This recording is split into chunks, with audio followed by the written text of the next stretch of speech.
तो भाइयों ये रहा अकाउंट का मार्च 2024 का पेपर, जिसका हम लोग ए और बी देखेंगे, और इसके पहले 2022 का और 2023 का भी देख लिया है। अगर वो देखना बाकी हो तो कमेंट बॉक्स में या डिस्क्रिप्शन में आपको उसका लिंक मिल जाएगा। सबसे पहले इसका सेक्शन में देखते हैं, जिसमें आएगा नंबर 1, ભાગીદારોના ઓપાડ પરનું વ્યાજ ભાગીદાર માટે શું છે? તો ખર્ચ છે। ઓપાડ પર વ્યાજ ભાગીદાર માટે તો ખર્ચ છે। નંબર 2, એ બી અને સીનું નફા નુકસાનનું પ્રમાણ 3:2:1 હોય અને વર્ષનો વહેંચણી પાત્ર नफ़ो 66,000 હોય तो सी ने કેટલો नफ़ो મળો। अब यहाँ पे नफ़ा नुकसान का प्रमाण दिया है, इसके लिए अभी इस बार अलग जवाब है। पहले एक मूड़ी का प्रमाण था, तब हम लोगों ने देखा था कि 22,000 जवाब था। अब यहाँ पे नफ़ा नुकसान का प्रमाण दिया तो ये 11,000 जवाब दिया है। नंबर 3, अधिक नफ़ो एटले तो सरेराश नफ़ो माइनस अपेक्षित नफ़ो। अधिक नफ़ो एटले सरेराश नफ़ो माइनस अपेक्षित नफ़ो। उसके बाद है नंबर 4, જ્યારે પેઢીમાં દર વર્ષે નફો વધતો હોય ત્યારે કઈ પદ્ધતિ મુજબ પાઘડીની નફાની ગણતરી કરવી વધુ હિતાવહ છે? તો ભારિત સરેરાશ। उसके बाद नंबर 5, ભાગીદારી પેઢીના પુનર્ગઠન વખતે પાકા સરવૈયામાં દર્શાવેલ સંશોધન વિકાસ ખર્ચ ક્યાં દર્શાવવામાં આવે છે? તો ડી, ભાગીદારોના મૂડી ખાતામાં ઉધાર બાજુ દર્શાવવામાં આવે છે।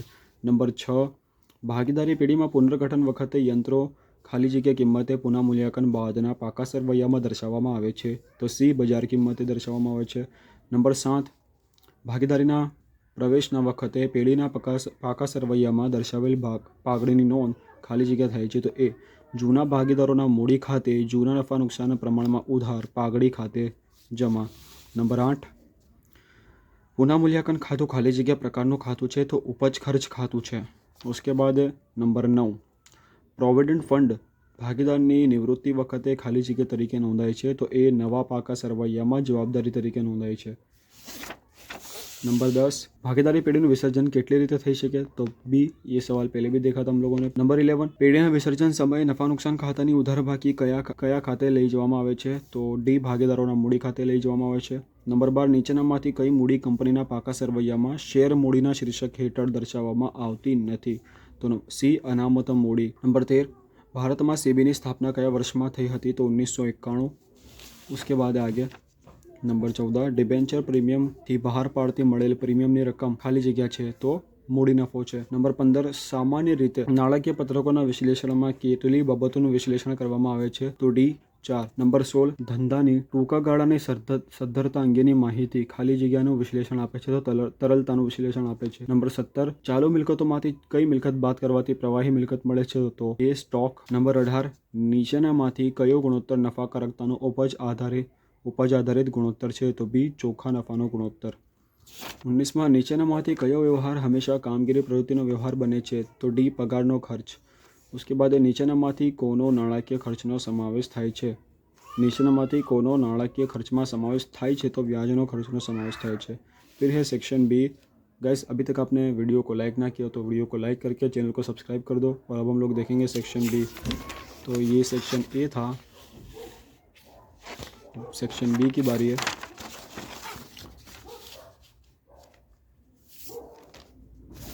પાઘડી પાકા સરવૈયામાં કયા મથાળા હેઠળ દર્શાવવામાં આવે છે? તો પાઘડી પાકા સરવૈયામાં મિલકત લેણા બાજુ બિનચાલુ મિલકતોના મથાળા હેઠળ દર્શાવવામાં આવે છે।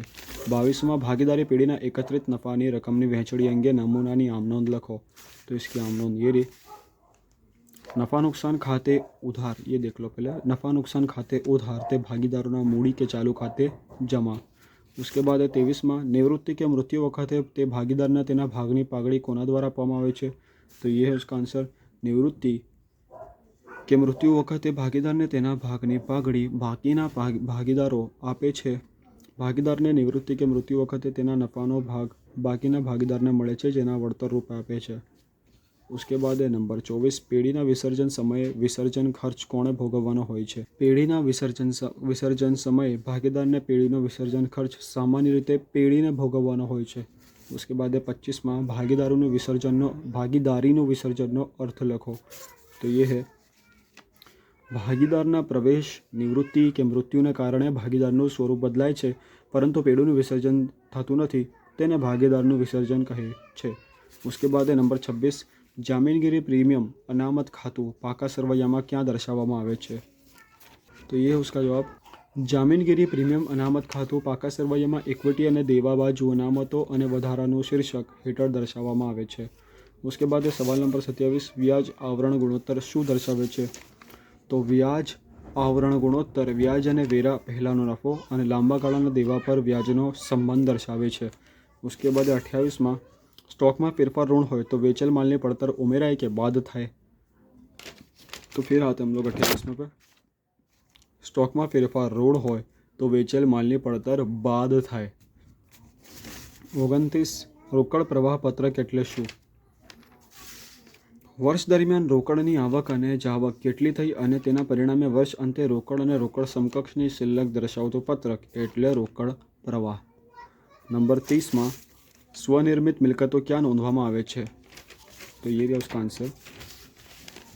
સ્વનિર્મિત મિલકતો રોકાણ પ્રવૃત્તિમાં રોકાણ જાવક પ્રવાહની પ્રવૃત્તિ તરીકે નોંધવામાં આવે છે. तो ये था सेक्शन ए और बी. अब हम लोग देखेंगे 2024 का सेक्शन सी.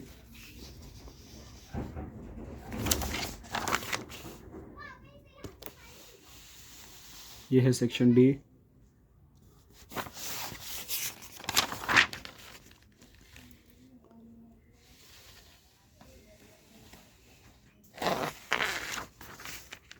Section E.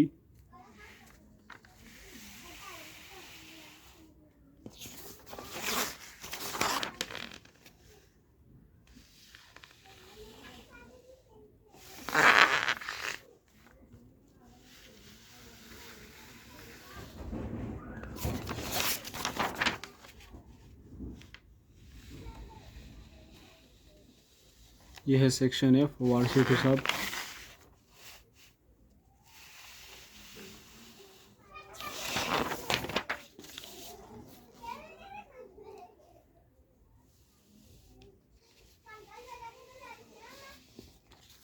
तो गाइस ये था 2024 का पेपर सॉल्यूशन अकाउंट का. अभी तक वीडियो को लाइक ना किया तो लाइक करके चैनल को सब्सक्राइब कर दो और कमेंट बॉक्स में डिस्क्रिप्शन में आप देखना आपको दूसरे पेपरों का लिंक भी मिल जाएगा. तब तक के लिए गुड बाय.